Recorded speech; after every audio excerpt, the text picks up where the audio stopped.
Okay, let's open your booklets on page 29 and try to solve the first question in exercise number 5.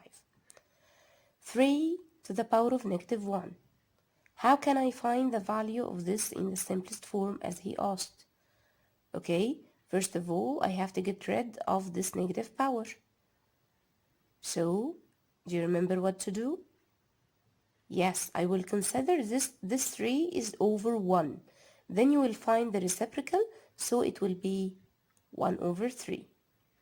Question number 2, next to it, root 5 all power 4. Now I want to simplify this. It means I want to get rid of this root.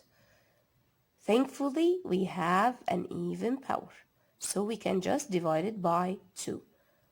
So it will be 5 to the power of 4 divided 2, which will be 5 to the power of 2, which is equal 25. In question number 3, you have negative 1 over root 2, all power 6. Okay, again, I have a negative sign, but it's not in the power. It's in the base. Do you remember what to do? If you have an even power and you have a negative sign in the base, yes, that's right. The even power deletes the negative sign. Then 1 over root 2, this over considered to be division. And as you all know, we can distribute the power in multiplication and division. So I can make 1 to the power of 6, which is equal to 1. Root 2 to the power of 6. 6 is an even number, so you can divide it by 2, so it will be 2 to the power of 3. So it's 1 over 2 to the power of 3.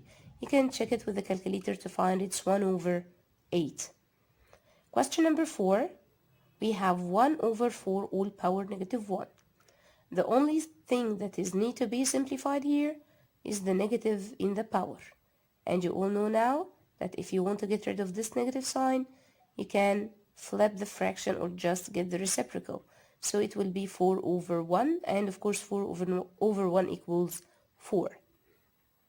Question number 5. We have two negatives now, one in the base and one in the power. Can we eliminate them? Can we delete them? Let's see.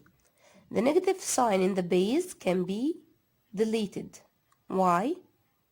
Yes, that's right, because the power is even. So we can delete this negative sign.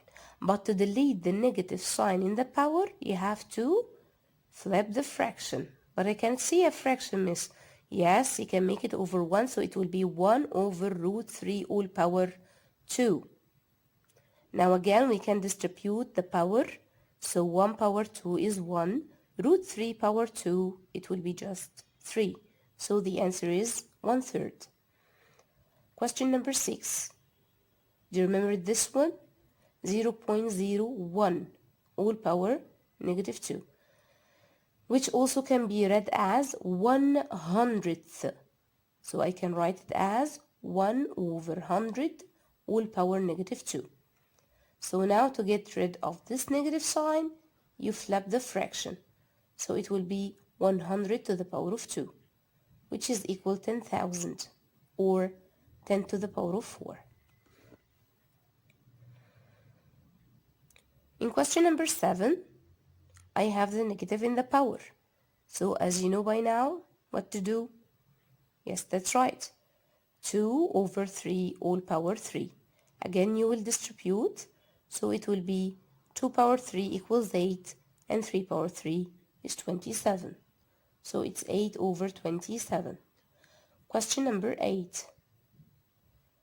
We have still a negative sign in the power. So it will be 1 over cubic root of 7 all power 3. When we distribute the power, it will be 1 cubed equals 1 cubic root of 7 to the power of 3. The opposite of cubic root is power 3, so they cancel each other, so it will be 1 over 7. In question number 9, we have two negative signs, but luckily we have here an even power. So we can delete the negative sign, and To delete the negative sign in the power, we have to flip the fraction. So it will be 2 over root 2 all power 4. Now let's distribute this power. It will be 2 to the power of 4 over root 2 to the power of 4.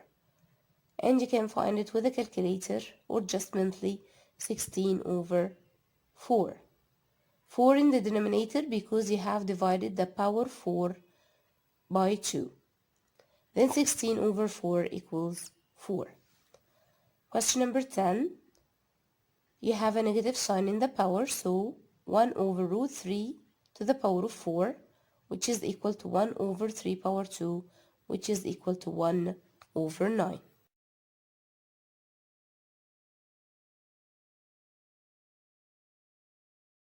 At the end, I wish you try to listen to this video again with your booklets in front of you and your pencils in your hands, and try to solve page 32 and 33 before seeing the next video.